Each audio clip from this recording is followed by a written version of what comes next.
Hi, my name is Aaron, and this is Good Filmmaking. Now, I don't know about you, but I'm not the biggest fan of horror movies. And not because I don't find them scary, but because I find them unrealistic. I don't want to watch a movie where the main character turns around at the last minute and gets killed, or decides to stay in a house that's clearly haunted. That just doesn't make sense to me. They're eating her! And then they're going to eat me! Oh my God! Which is why it was so refreshing to watch the movie Get Out earlier this year. Now, if you haven't seen Get Out, it was written and directed by Jordan Peele, and it was a great movie to say the least. There are tons of videos on the internet that go in depth on this movie's critique on modern racism, the symbolism throughout the film, and other hidden Easter eggs. All those videos are amazing, and I would highly recommend checking them out.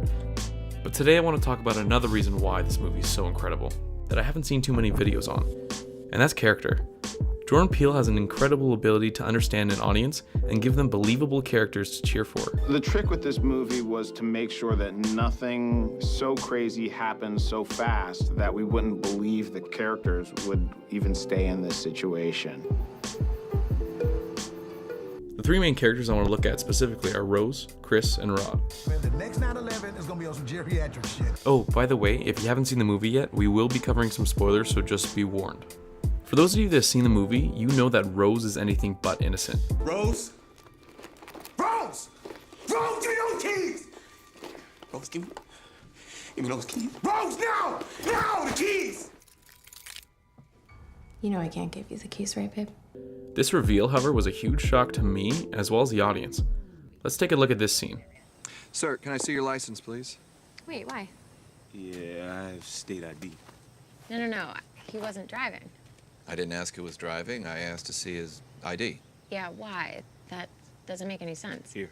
No. Fuck that. You don't have to give him your ID because you haven't done anything wrong. Baby, it's okay. Come on. Anytime there is an incident, we have every right to That's ask. bullshit. At first viewing, this scene acts as a way to reinforce Rose's character and tells the audience that she should be trusted. The director purposely does not give the audience, as well as Chris, any hints early on towards Rose's true intentions. On a second viewing of the scene, knowing the truth, you can make the assumption that Rose is fighting the cop only to avoid leaving a paper trail. Having a scene change meaning once a character's true intentions are revealed is an incredible feat, and I have to give it to Jordan Peele for that. A lot of that's in there. When you watch it the second time, you're gonna see a lot that you didn't see. But that was like, I spent, I think, 2 months preparing for it, just picking the moments where that happens and making sure to be very careful. I mean, we talked so extensively about certain phases in the movie that needed to be done really carefully, just to prevent anything being tipped off about the twist one way or another. And in each moment, Jordan had a really clear sense of where he wanted the audience's head to be, and our job was just to make sure that we could aid in that emotional goal that Jordan wanted to reach. Now let's look at Chris.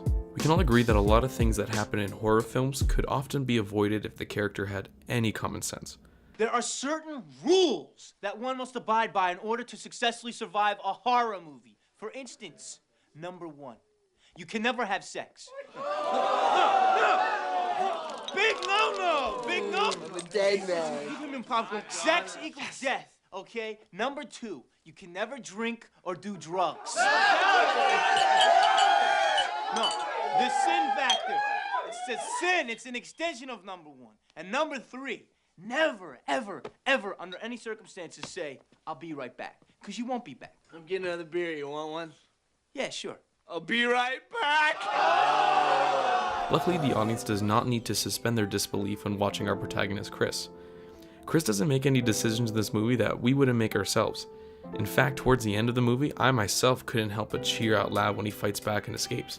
I wanted to make a movie where the actions of the lead character make sense. That's what, when we go to see horror movies and we're yelling, get out the house, bitch. What you doing in the house still? There's a ghost. That I wanted to make a character that we can go, oh, see, but he's onto it. He's all right. This is what I would be doing if I was in this situation. Jordan Peele's protagonist is an extension of the audience itself. If we were truly in the same situation as Chris, we would approach it the same way he does. And that's exactly what you want when you're creating a believable character. Another aspect of filmmaking Jordan utilizes is self-awareness. Some of my favorite horror films have some small aspect of self-awareness within their characters. For example, Scream has meta scenes where the characters recognize the tropes of horror movies, like we saw earlier. It's because there's no way a girl could have killed him. That is so sexist. The killer could easily be female. Basic instinct. That was an ice pick. Not exactly the same thing. Yeah, Casey and Steve were completely hollowed out. And the fact is, it takes a man to do something like that. Parodies like Shaun of the Dead do this really well. Official is prepared to comment. Religious groups are calling it Judgment Day. There's as an increasing number of reports of serious attacks on people who are literally being eaten alive. In Get Out, this comes in the form of Rod. I believe they've been abducting black people, brainwashing them, making them work for them as sex slaves and shit. Ooh, sorry about the shit. Rod is used as comedic relief and is perfect levity to the intense scenes throughout the movie. Rod's character is necessary because it gives the audience a voice. You lying bitch. She is lying like a motherfucker. I know that. Ooh, that TSA shit tingles. This motherfucker's lying. Rod says exactly what the audience is thinking, and it's extremely rewarding to hear a character react the way you would. In the best horror movies, there's like nervous giggling the entire time. It's like, what's he gonna do? What's come on, get out the house, bitch! Get out the house! and that's what this horror movie is about. It's like it's giving the audience that that sits and screams at in a horror theater. Bitch, pick up the phone, call the cops. It's like giving them their perfect movie. This movie is a great example of why building believable characters is so important in the filmmaking process. How is the audience supposed to buy into your film when the characters are poorly set up, make dumb life-threatening decisions, and can't articulate what the audience is thinking? And the next time you watch a horror movie, don't put up with characters that seem like they want to die. They probably deserve it. What? What's the matter? This isn't right. We should split up. We can cover more ground that way. Yeah. Yeah, good idea. Really?